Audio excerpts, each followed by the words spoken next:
Gumawa tayo ng chain tensioner. Ayan. Bali bago ko pala gawin yan, nag-order na ako sa Shopee galing ibang bansa. Dumating na rin kasi yung in-order natin sa ibang China yata galing to. Ito talaga yung dapat ikakabit ko dun. Ayan.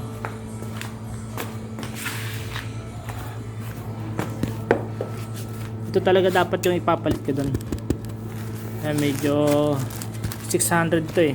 Medyo mas maganda kasi ito kumpara doon. Bali nasa 600 pesos to eh. Galing China. Ayan. So bali ngayon na rin natin i-unbox to para makita na natin kung ano itsura nito sa loob. Tara.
So ito na.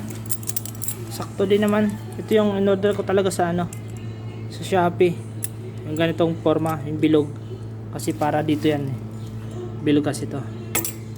Ito talaga dapat yung ikakarga ko dito, ikakabit. Ayan. Bilog. So masyadong parang testingan natin to.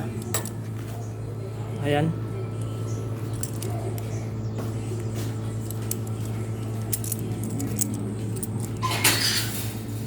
Naka-bearing din siya. Hindi ko alam kung stainless tong na ito.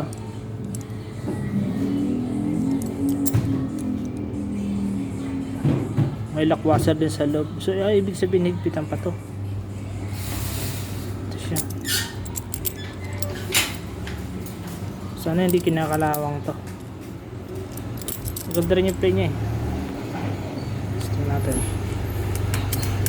So parang malakas yung spring. Malakas.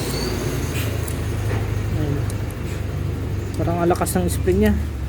Tingnan natin kung anong magagawa kong paraan dito. Ayoko kasi masyadong malakas yung spring kasi parang hindi masyadong mahigpit sa kadena. Ayan o.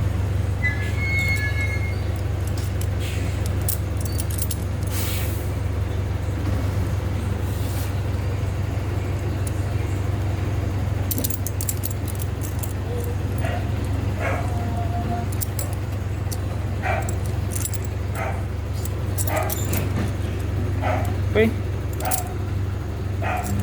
Goods naman. Okay.